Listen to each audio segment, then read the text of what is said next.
So now at this point, all Americans become automatically aware. As of the third round, they hear grenades going off and everything, and they've figured out something is going on. Now we roll for an event. 12. And random event 12 says S9-085. Have we had sighting 9 yet? Yes, we have, so we don't have to worry about that. Okay, so now, I can't believe it's like they knew I was going to try to get off over here. Alright, so we're rolling for initiative. Come on, beat those Germans. Come on. Oh my god, unbelievable. It's a 7-7 tie again. So we lose again. Wow. That is just crazy. Now let's see, one of my guys, Henderson, is wounded, so he can't get a turn. These guys actually got a 2-turn round. Henderson cannot. Anyways, he ended up there. And with a 7, he ends up there. And these guys with a 7 end up here. So they're only getting a 1-turn round. So that's good. So I have several guys who have more rounds than they do. Eaton, Bassinelli, Davis. Excellent. Now, question is, what do we do? Okay, so we're going to have, let's see, Davis take a shot. Davis is still using his, oh no, he was out of ammo. So he is using a German machine pistol. So he gets a +1 weapon skill instead of +2. So at a range of 2 for the machine pistol, that is short range. So 5, so 0 through 6, -4 for target opponent in the woods is 0 through 2 to hit. Rolling to see if it jams. 0, 5. It jams. Damn. So he's got a machine pistol that's jammed now. Wonderful. So much for Davis's turn. And, alright, I guess we'll try Eaton now. Eaton will try to fire. He has got a German machine pistol as well, and a bolt-action rifle. I guess we'll use the machine pistol. So roll to see if it jams. It does not. 0 through 2 to hit. A 1. He hits. Unbelievable. Is it out of ammo? No. And we roll to see what it does. Oh, a 2. Machine pistol with a 2 is a wound. So we wound that German. So P is now wounded, and he loses his action for this turn. Alright, now we've got F and B who haven't gone yet. So, not sure what to do. I'm going to have Anderson. Oh no, actually F and B need to go first, right? Okay. So we'll have Bastinelli move 1, 2, 3, 4. And should he fall prone? I'm really thinking I want to go into hand-to-hand combat next turn, but well, actually, yeah, I'm not going to be able to pull that off, I don't think. Well, that's Bastinelli's action, is to move 4. Just move his entire movement. I'm just trying to figure out what stance he should take. He's in range to shoot at short range. And he's using a German weapon as well. Gosh, nobody's got any ammo for their normal weapons anymore. Probably a lot better chance of being successful if I go in for hand-to-hand combat, but it would take me quite a bit to get there. So for now, he'll fall prone. Now we have Fordson. Fordson's here with the bazooka. and his bazooka has since been reloaded. So he will move, let's see, his movement allowance is 3, so he'll move to just to here, and he'll fall prone there. Oh, I gotta check these couple of hexes we just moved through here. So that's 15, 16, and 17. Let's make sure nothing else happened going through there. Let's see.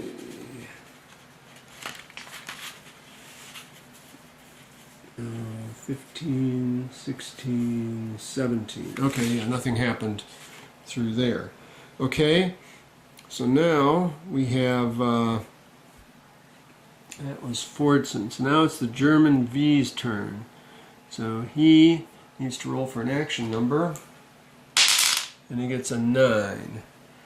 And now, actually, it says on his first turn use 867. Oh, but he didn't get to do his first turn because he lost it. So he's going to go with the 9, which turns out to be 867 anyways. So 867 for him says, if no active target in sight, move as quickly as possible, fall prone if active target in sight, free stance change available.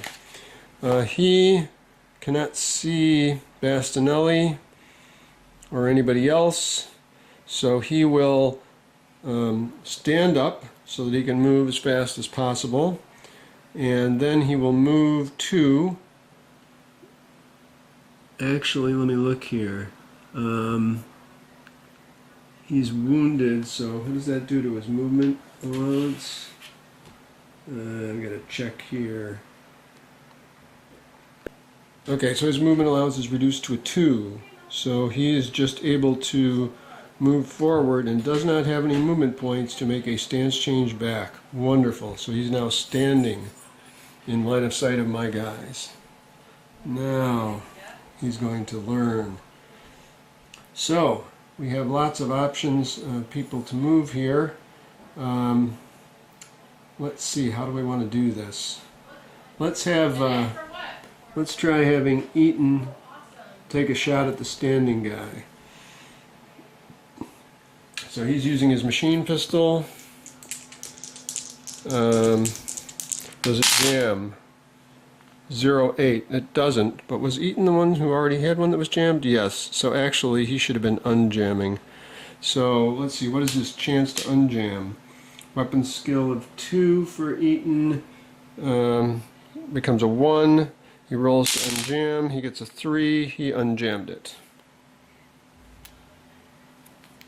Okay, so he still got it, but he didn't get to actually fire that round. So Davis can try to shoot at the standing guy. He rolls to see if his gun jams, and it does not. 0 through 2. No, actually, standing guy in the woods now. So range of 2, we start out with a 5. Then he gets +1 for his weapon skill instead of +2, so that's a 6. Target is standing in the woods, so that's a -2. So 0 through 4 will hit. It's a 1. He hits. Is he out of ammo? No. Roll for the hit on German V. A 4. That is enough to wound him again. He is incapacitated. So German V is out of action. Fantastic.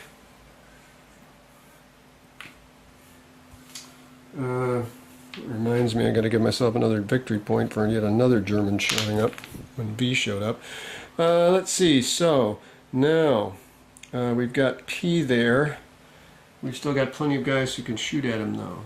So that was E, so we have F and B. So Bastinelli, so should Bastinelli try to shoot? It's too bad Anderson wasn't a little closer. You could give Bastinelli an extra move and Bastinelli would be able to run in for a melee attack. So what I'll do is I'll get Anderson moved up so that next turn he can do that. So he moves 4 to there, and I think he can fall prone at that point. Bastinelli will just stay where he is and shoot. So he's using a captured bolt-action rifle. So first we roll to see if he jams. He does not. Then he's got a 5, 6 for his weapon skill. -4 is a 0 through 2 to hit. And he misses. And is it out of ammo? No, it is not. Alright, so that's Bastinelli's turn. Anderson moved. Let's see, what else can we do? So we've got G, H, and F. So Fortson is here. So he can take a free stance change. He'll change to a crouch and move forward. Well, actually, what he could do, well, he's prone, yeah. So he'll take a free stance change to a crouch and move forward 1 hex to here, along with Anderson. And that's all he can do. And then we've got G and H. Well, G I think will stay in the Jeep. There's not much point in moving him up. And H, who's in the middle of the water, is going to step over to here. He's got a movement allowance of 2 and get into the Jeep. G is still driving. Okay, actually, I'll take it back. He had to move into the, let's see, he moved into brush, so that he didn't actually have enough movement points to get into the Jeep, so he's actually still outside the Jeep in the hex.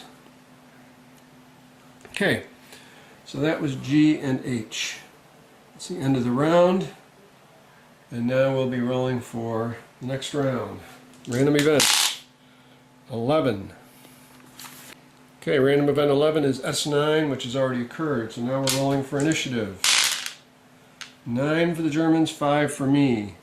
So 9 for the Germans, he cannot get a 2 round, so he goes here. That's 9 anyways. 5 for me. It's here.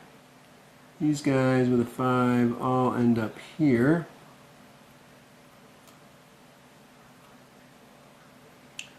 This guy with a 5 ends up here.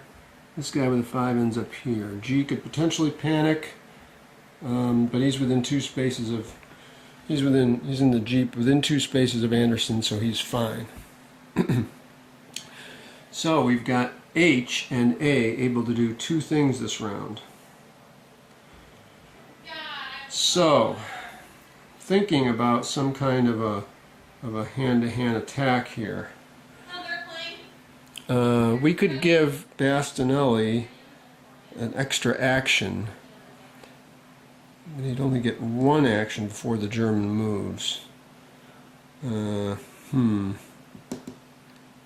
about that. Well, a simple move we can do is H is going to spend his move to get into the Jeep. So that's no doubt about that. So now we're back to the possibility of Anderson giving Bastinelli an extra move.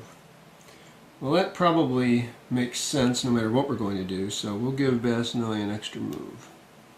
So now what will Bastinelli do? What if he shoots? Alright, it's time for bravery. Bastinelli is going to do a free stance change to a crouch and move 1, 2 to here. Well, one whole hex, that's all he can move. So he does not get, next turn he'll do a charge attack into the space with the German. So now the German gets his chance to do something. German P rolls his action number. Oh, he's going to do self-preservation, actually. There's an American and an adjacent hex. So he's going to do 0 on a self-preservation. He will do 816. Well, what is that going to do?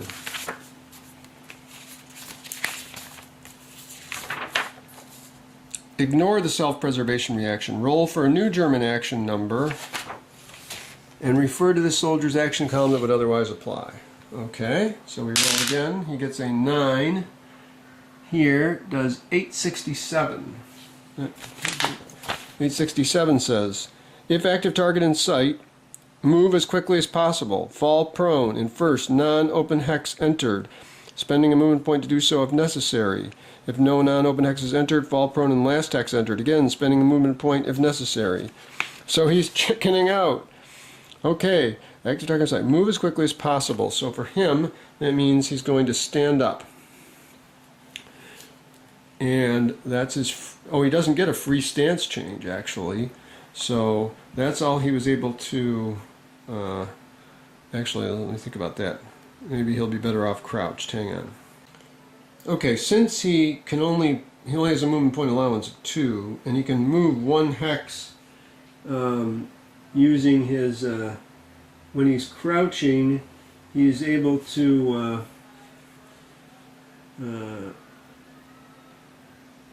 move 1 hex using all of his movement points. And this is amazing. So he's going to crouch, because since he's only moving 1 hex, there's no reason he would stand. And he jumps into the hex with Bastinelli. But he doesn't have time or any movement points. He doesn't. In order to do a charging attack, you need to spend half your movement points. There's no way he's going to be able to pull that off. Okay, I'm going to change my mind on one thing. He's going to be standing going in because on the next round, if he wanted to, I'm assuming he panicked and decided to try to assault me, and on his next turn, if he wanted to be able to assault me, he would have to be standing. Because basically, when you're crouched in this game, you're more or less crawling to make any movement. Prone means you're laying laying flat and you can't really move at all. So, anyways, the result is that he ends up in that hex. So now, my round, and we're going to have Bastinelli assault him. So here's how assault works.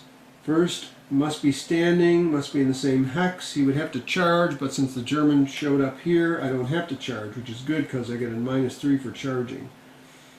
Okay, choose to capture or kill. I will choose to kill, since I have no benefit for capturing Germans in this scenario. Base hit chant, this is shown on the weapons chart. It is always the same. So over here we have an assault table. So this hit chance is modified for modifiers from the assault combat modifiers chart. There are 4 possible modifiers: -3 of charging, -2 of attackers wounded. Attacking soldier's weapon skill, so he gets a +2. Target's weapon skill, if it is +1 or +2, is subtracted if the soldier is not panicked or wounded. So that does not come into play. So I get a +2 on my die roll, and I get a 9, which you can imagine. Kill with a 9 is a kill. And in fact, he would have died if I had rolled a 7 or 8, or even he would be incapacitated if I'd even rolled, since I was getting a +2 on my roll, pretty much anything. Okay, so we've taken him out. He is killed, and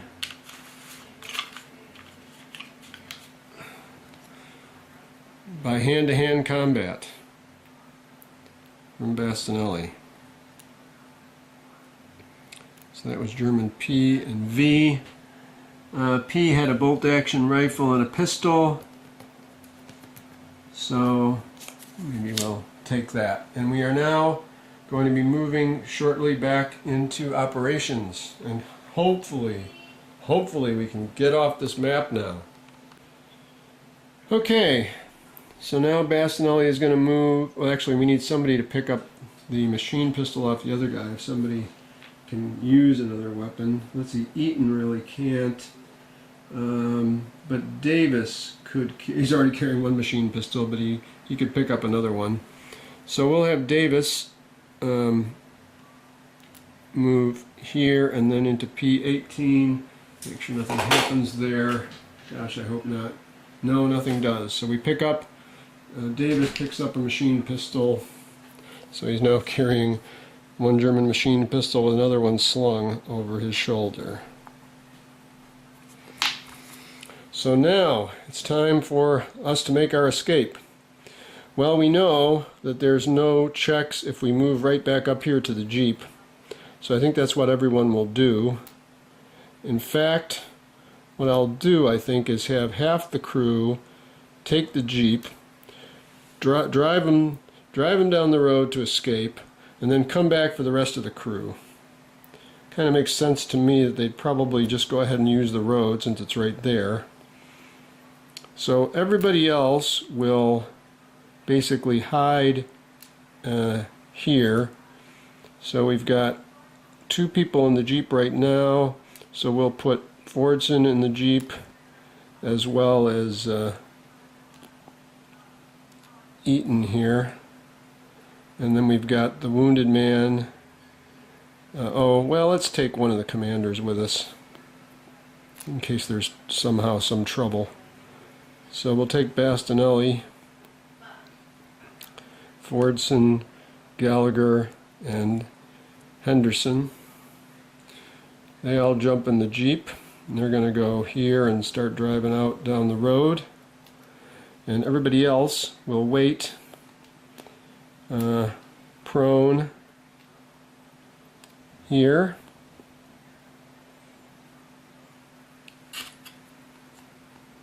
Let's see, we'll put D and E together in this hex, prone, and we'll put Anderson here, prone. Let's do it this way, I guess. Okay, so these guys are just covering us while we make our escape in the Jeep. So let's see how it goes. Okay, the first hex we enter is P12. Then Q12. Then R11.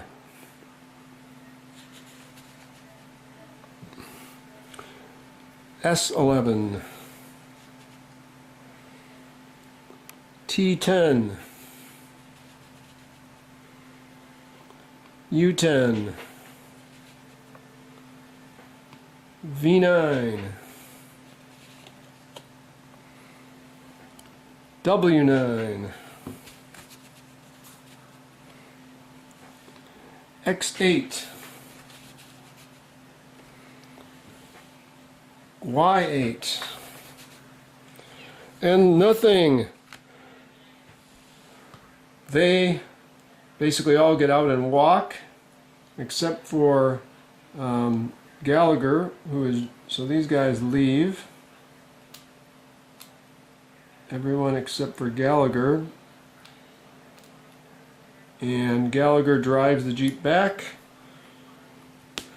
Everybody else jumps in.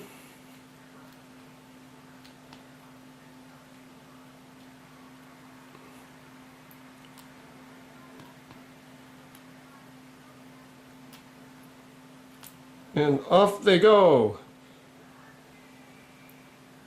making their escape. The Americans winning a triumphant victory against the 2nd Panzer Division with 22 victory points. And only 1 man wounded. Unfortunately, taps are played for Cheng. He was a brave soldier, a veteran of, this was his 7th mission.